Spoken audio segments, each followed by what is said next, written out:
ಎಲ್ಲರಿಗೂ ಭರತ ಆಚಾರ್ ಯೂಟ್ಯೂಬ್ ಚಾನಲಿಂದ ಸ್ವಾಗತ, ಶುಭ ಸ್ವಾಗತ. ನೋಡ್ತಾ ಇದ್ದೀರಾ ನಮ್ಮ ಸ್ಲ್ಯಾಬ್ ಸ್ಟೇಟಸ್. ಇವತ್ತು ಆಲ್ಮೋಸ್ಟ್ ಎಲ್ಲ ಬಾಟಮ್ ಮ್ಯಾಟ್ ಎಲ್ಲ ಟೈಯಿಂಗ್ ಮುಗಿಸ್ಬಿಟ್ಟು ಟೆಂಡನ್ಸ್ ಎಲ್ಲ ಲೇಯಿಂಗ್ ಮಾಡಿದ್ದೀರಿ ನೋಡ್ರಿ.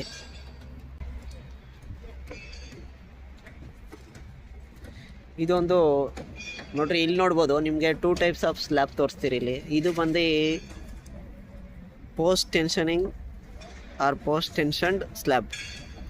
ಇದು ಒಂದು ನಾರ್ಮಲ್ ಕನ್ವೆನ್ಷನ್ ಸ್ಲ್ಯಾಬ್. ಮತ್ತು ಇನ್ನೊಂದು ಈ ನಾರ್ಮಲ್ ಸ್ಲ್ಯಾಬ್ಗಿಂತ ಈ ಪಿ ಟಿ ಸ್ಲ್ಯಾಬ್ ಬಂದ್ಬಿಟ್ಟು ತುಂಬ ಡ್ಯೂರೇಬಲು. ಮೋಸ್ಟ್ ಆಫ್ ದ ಟೈಮು ಈ ಸ್ಲ್ಯಾಬಲ್ಲಿ ಏನು ರೀಬಾರ್ಸ್ ಇರ್ತೈತೆ, ಬಾಟಮ್ ರೀಬಾರು, ಟಾಪ್ ರೀಬಾರು, ಇವೆಲ್ಲ ಆಲ್ಮೋಸ್ಟ್ ಒಂದು 30, 40, 50 ಇಯರ್ಸಲ್ಲಿ ಡಿಟರೈಟ್ ಆಗೋ ಚಾನ್ಸಸ್ ಇರ್ತೈತೆ. ಏನಕ್ಕಂದರೆ ನಾವು ಡೈಲಿ ಫ್ಲೋರ್ ಏರಿಯಾ ಎಲ್ಲ ಕ್ಲೀನ್ ಮಾಡ್ತಾ ಇರ್ತೀರಿ. ಫ್ಲೋರ್ ಏರಿಯಾ ಎಲ್ಲ ಕ್ಲೀನ್ ಮಾಡಿದಾಗ, ಫ್ಲೋರಿಂಗ್ ಎಲ್ಲ ಕ್ಲೀನ್ ಮಾಡೋ ಟೈಮಲ್ಲಿ ಏನಾಗುತ್ತೆ, ಈ ವಾಟರ್ ಎಲ್ಲ ಸೀಪೇಜ್ ಆಗಿ ಈ ಸ್ಟೀಲ್ಗೆ ಅಫೆಕ್ಟ್ ಮಾಡ್ತಾ ಇರ್ತೈತೆ. ಆದರೆ ಇನ್ನೊಂದು ಏನಂದರೆ, ಈ ಮುಖಾಂತರ ಈ ಸ್ಲ್ಯಾಬ್ದು ಏನು ಲೈಫ್ ಇರುತ್ತೆ ಆ ಲೈಫ್ ಕಮ್ಮಿ ಆಗ್ಬೋದು.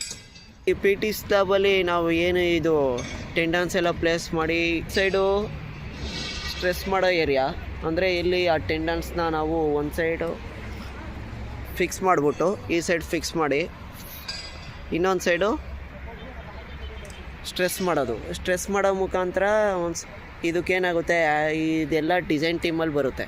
ಈ ಡಿಸೈನ್ ಟೀಮಲ್ಲಿ ಯಾವ ಥರ ಬರುತ್ತೆ ಅಂದರೆ, ಬೆಂಡಿಂಗ್ ಮೂಮೆಂಟ್ ಎಲ್ಲಿ ಸ್ಲ್ಯಾಬಲ್ಲಿ ಪಾಸಿಟಿವ್ ಇರುತ್ತೋ ಅಲ್ಲಿ ನೆಗೆಟಿವ್ ಬೆಂಡಿಂಗ್ ಮೂಮೆಂಟ್ ಕ್ರಿಯೇಟ್ ಮಾಡ್ತಾರೆ. ಏನಕ್ಕಂದರೆ ಆ ಪಾಸಿಟಿವ್ ಬೆಂಡಿಂಗ್ ಮೂಮೆಂಟ್ನ ಕೌಂಟರ್ ಆ್ಯಕ್ಟ್ ಮಾಡೋಕ್ಕೆ. ಆ ಕೌಂಟರ್ ಆ್ಯಕ್ಟ್ ಮಾಡೋ ಮುಖಾಂತರ ಸ್ಲ್ಯಾಬ್ಗೆ ಸ್ಟ್ರೆಸ್ಸು ಕಮ್ಮಿ ಆಗುತ್ತೆ. ಇನ್ನೊಂದು ನೋಡ್ಬೋದು, ಇದು ಪೋಸ್ಟ್ ಟೆನ್ಷನ್ಡ್. ನಾವೇನು ಹೇಳ್ತಾ ಇದ್ದೀರಿ, ಈ ಪೋಸ್ಟ್ ಟೆನ್ಷನ್ಡ್ ಅಂದರೆ first after pouring of a concrete ಸ್ಲ್ಯಾಬ್ದು ಮಿನಿಮಮ್ ಸ್ಟ್ರೆಂತ್ ಅಚೀವ್ ಆದಮೇಲೆ ನಾವೇನು ಮಾಡ್ತೀರಿ, ಸ್ಟ್ರೆಸ್ ಕ್ರಿಯೇಟ್ ಮಾಡ್ತೀರಿ. ಸ್ಟ್ರೆಸ್ ಯಾವ ಮುಖಾಂತರ ಕ್ರಿಯೇಟ್ ಮಾಡ್ತೀರಿ ಅಂದರೆ, ಆ ಸೈಡ್ ಹೈಡ್ರಾಲಿಕ್ ಜಾಕ್ಸ್ ಇರುತ್ತೆ.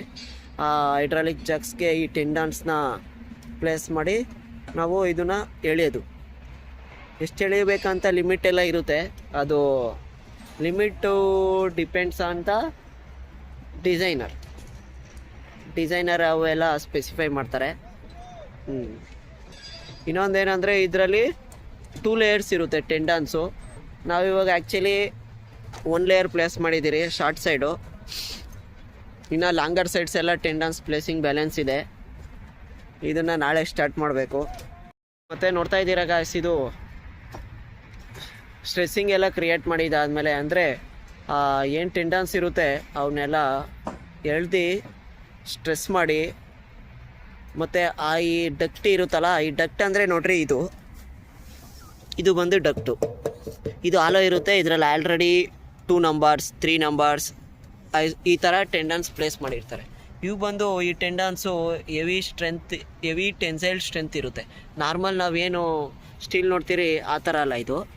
ಇದ್ರ ಸ್ಟ್ರೆಂತ್ ಬಂದ್ಬಿಟ್ಟು 1825 ಮೆಗಾ ಪ್ಯಾಸ್ಕಲ್ ಟೆಂಡನ್ಸ್ ಇಲ್ಲಿ ಯೂಸ್ ಮಾಡಲಾಗಿದೆ. ಒನ್ಸು ಸ್ಟ್ರೆಸ್ ಕ್ರಿಯೇಟ್ ಮಾಡಿಬಿಟ್ಟು ಅದನ್ನು ಈಕ್ವಿಲಿಬ್ರಿಯಮಲ್ಲಿ ಪ್ಲೇಸ್ ಮಾಡಿಬಿಟ್ಟು ಏನು ಈ ಗ್ಯಾಪ್ ಇರುತ್ತೆ, ಈ ಗ್ಯಾಪ್ಗೆ ಇವರು ಗ್ರೌಟ್ನ ಫಿಲ್ ಮಾಡ್ತಾರೆ. ಮತ್ತೆ ಸಿಗೋಣ ಗಾಯ್ಸ್. ಧನ್ಯವಾದಗಳು. ಶುಭ ದಿನ.